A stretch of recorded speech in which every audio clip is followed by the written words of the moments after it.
Dear viewers, আসসালামু আলাইকুম। আশা করি আপনারা সকলে ভালো আছেন। তো বরাবরের মতো আইটি ভিশন কম্পিউটার ট্রেনিং সেন্টারের পক্ষ থেকে অনলাইন ডট ইউটিউব চ্যানেলে আমি মাহমুদুল হাসান আপনাদের সামনে উপস্থিত হতে পেরেছি।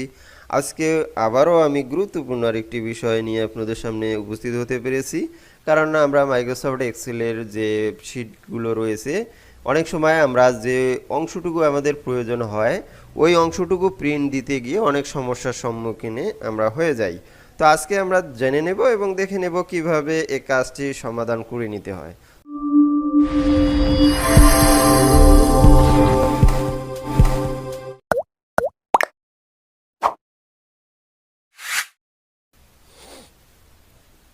তো ডিয়ার ভিউয়ার্স, আমরা দেখতে পাচ্ছি যে এখানে যে পেজটিতে রয়েছে এখানে নিচের দিকেও একটি স্বাক্ষর রয়েছে। আবার আমরা যদি চাই তাহলে দেখুন যে আমি শুধুমাত্র যে অংশটুকু সিলেক্ট করব, তো সেই অংশটুকুই প্রিন্ট করব।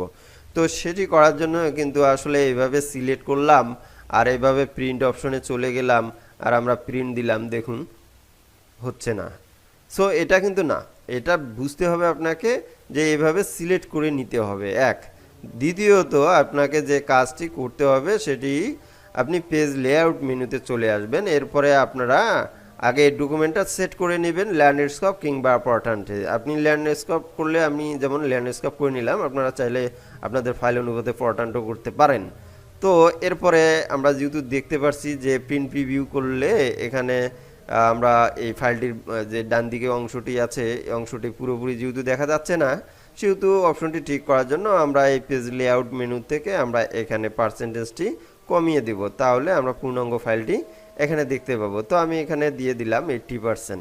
80% করার পরে আমরা যদি ফাইলটি এখানে প্রিভিউতে আসি তাহলে কিন্তু এবার দেখতে পাবো পূর্ণাঙ্গটা দেখাচ্ছে। কিন্তু আমি যে অংশটা প্রিন্ট দিব যে সে অংশটা কিন্তু দেখুন এখনও ধরেনি, কারণ এখানে ডাইরেক্টর বাই মাহমুদুল হাসান দেখাচ্ছে এবং ফুল পেজটাই কিন্তু আমাদেরকে শো করছে। তো ভিউয়ার্স, ধরুন যে আমি যে অংশটি সিলেক্ট করেছি সেই অংশটুই মাত্র আমরা প্রিন্ট ব্যবহার করব। তো এক্ষেত্রে প্রিন্ট লেআউটে আসতে হবে, প্রিন্ট এরিয়াতে চলে আসব, এরপরে সেট প্রিন্ট এরিয়া এই অপশনতে ক্লিক দিব। ভিউয়ার্স, এখানে যখন আমরা ক্লিক দিব, ক্লিক দেওয়ার পরে এবার যদি আমরা ফাইল মেনুতে যাই, এরপরে প্রিন্ট অপশনে আসি, তাহলে দেখুন যেটুকু আমি সিলেক্ট করেছি ঠিক সেইটুকুই কিন্তু এখানে প্রিন্ট প্রিভিউতে আসছে। সো বুঝতে পারছেন যে আপনি প্রিন্ট যখন দিবেন তখন অবশ্যই এই প্রিন্টটি আপনার ব্যবহার করতে পারবেন, নচেত আপনারা কিন্তু ব্যবহার করতে পারবেন না। তো এই হলো আজকের ছোট একটি টিপস, যে টিপসের মাধ্যমে আপনি এতটুকু হলেও উপকৃত হতে পেরেছেন। তাই আমাদের এই চ্যানেলের নিত্য নতুন ভিডিওগুলো পাওয়ার জন্য আমাদের সঙ্গে থাকবেন এবং পাশে থাকা বেল বাটন অন করে দেবেন। দেখা হবে পরবর্তী ভিডিও। সে পর্যন্ত ভালো থাকুন, সুস্থ থাকুন। আল্লাহ হাফেজ।